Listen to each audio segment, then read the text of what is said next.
Desde la llegada de Miguel Díaz-Canel a la presidencia en 2018, analistas políticos e historiadores han sostenido que, a pesar del cambio generacional en el mandato totalitarista cubano, el modelo castrista se mantiene sosteniendo los hilos que direccionan el rumbo cada vez más deprimente de la isla.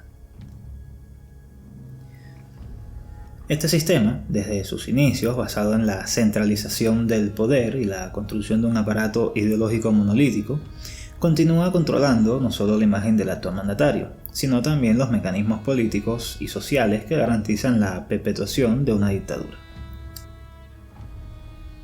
El castrismo sigue ejerciendo una influencia hegemónica para asegurar la defensa de los intereses de la élite gobernante.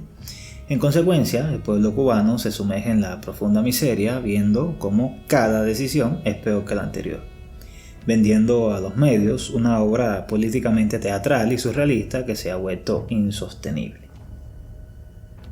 La presidencia de Miguel Díaz-Canel ha coincidido con una de las etapas más críticas en la historia reciente de Cuba, marcada por el estancamiento económico, el creciente descontento social y la presión internacional.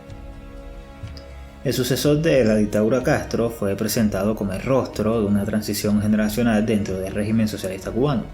Sin embargo, su administración se ha caracterizado por la continuidad del modelo político establecido por Fidel y su séquito, sin reformas sustanciales hacia la apertura democrática.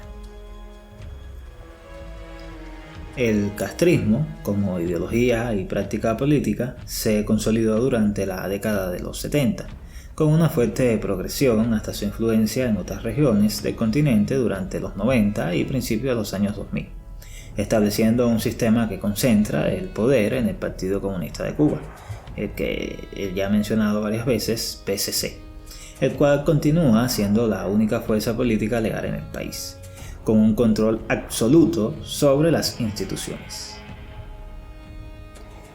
Díaz-Canel ha insistido en que la unidad del partido es esencial para preservar el socialismo, lo cual no es más que la salvaguarda de los intereses políticos y económicos de la cúpula gubernamental.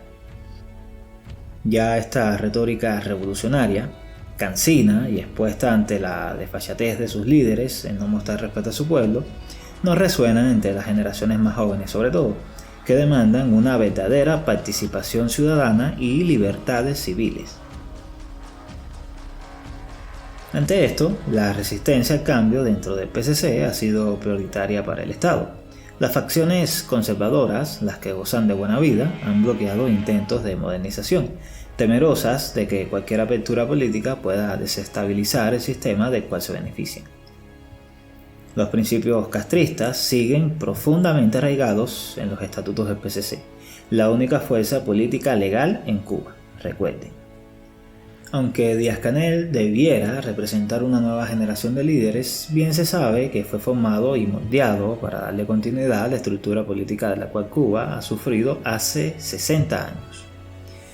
Su figura es percibida como subordinada a las estructuras creadas por los Castro. Todavía hoy, incluso con menos vergüenza, la narrativa de resistencia frente al imperialismo estadounidense se utiliza para justificar la continuidad del sistema político y tapar las incompetencias de los gobernantes. Díaz-Canel no es un líder independiente, sino un administrador del legado Castro, donde por supuesto recibe su tajada de pastel que disfrutan únicamente los gobernantes. Su papel ha sido interpretar y aplicar las políticas dictadas por el PCC, sin introducir cambios reales que desafíen el siniestro modelo establecido. El castrismo ha diseñado un sistema que combina represión, propaganda y control económico para mantener el poder. Todo esto ha conllevado a manifestaciones sociales sin precedentes, como las protestas del 11J, donde miles de cubanos salieron a las calles en más de 50 localidades. Estas protestas expusieron el descontento acumulado por décadas de restricciones económicas y políticas. El gobierno respondió con una fuerte represión, incluyendo arrestos masivos y juicios sumarios. Organismos como Amnistía Internacional denunciaron violaciones a los derechos humanos. Sin embargo, el Estado hace oídos sordos al utilizar órganos como la seguridad del Estado para monitorear, censurar y reprimir cualquier disidencia. Además, activistas, periodistas y líderes sociales son encarcelados bajo cargos fabricados, cargos inventados, desalentando cualquier intento de organización política alternativa. Los medios de comunicación nacionales, en sus canales oficiales, como siempre ha sido, están completamente controlados por el gobierno, proyectando una imagen unificada y heroica del sistema, lo cual es patético y ridículo. Ya se saben y se han visto demasiadas cosas, sobre todo porque los descendientes de los altos cargos muestran descaradamente su vida capitalista plagada de lujos a costa de las lágrimas y el desespero del pueblo. El acceso a Internet permitió evidenciar y exponer más estas cuestiones, disponible masivamente únicamente desde el año 2018. Sí, desde apenas el año 2018. Y esto ha sido una herramienta de empoderamiento ciudadano. Sin embargo, también ha llevado al gobierno a implementar estrategias de vigilancia digital y cortes de conexión a nivel nacional para sofocar el disenso. A todo esto, el sistema económico cubano, basado en la centralización y la planificación estatal, ha mostrado límites evidentes bajo Díaz-Canel, mostrando un claro retroceso, y eso es difícil, con políticas y niveles de gestión absurdos y sin sentido, añadiendo la deuda externa que tiene el país, de la cual hablaré en el próximo video. El turismo, sector vital para la obtención de divisas, colapsó con la pandemia de la COVID-19, dejando al país sin una de sus principales fuentes de ingresos. Aunque hubo supuestos intentos de reactivación, la crisis global y las limitaciones de infraestructura, consecuencia del cúmulo de inaptitudes, han frenado su recuperación. La dependencia de importaciones para satisfacer las necesidades básicas han dejado al país vulnerable a las fluctuaciones del mercado global.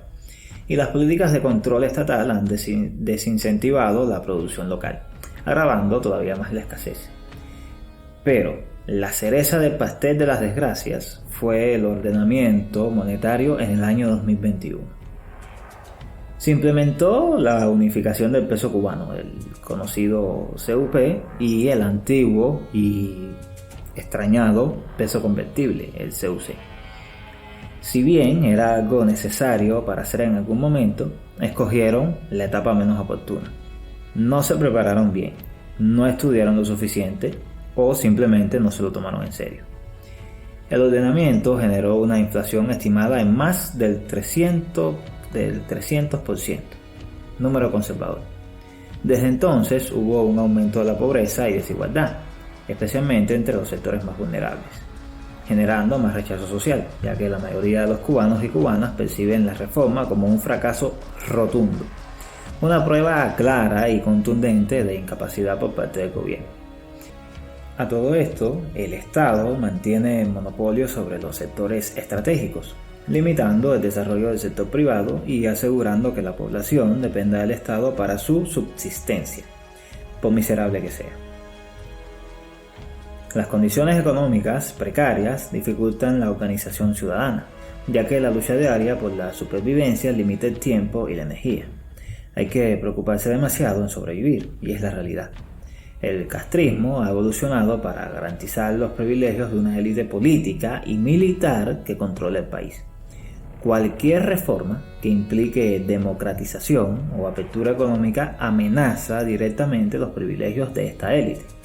Por lo tanto, el sistema se perpetúa mediante la represión y el inmovilismo político. Además, la creciente dolarización de la economía ha profundizado la brecha entre quienes tienen acceso a divisas extranjeras y quienes dependen del salario estatal. Por supuesto, la élite gobernante tiene, como siempre, acceso exclusivo a bienes, servicios y divisas extranjeras, en contraste con las contradicciones de vida del resto de la población. Los altos cargos del PCC y las Fuerzas Armadas disfrutan de una red de beneficios que refuerzan su lealtad al sistema. En consecuencia, la migración, otro punto interesante para analizar más adelante, es una de las válvulas de escape de la crisis, siempre lo ha sido, ahora más que nunca. Más de 300.000 cubanos emigraron entre 2021 y 2023, la cifra más alta desde el éxodo del Mariel en 1980, y eso tomando en cuenta únicamente registros oficiales.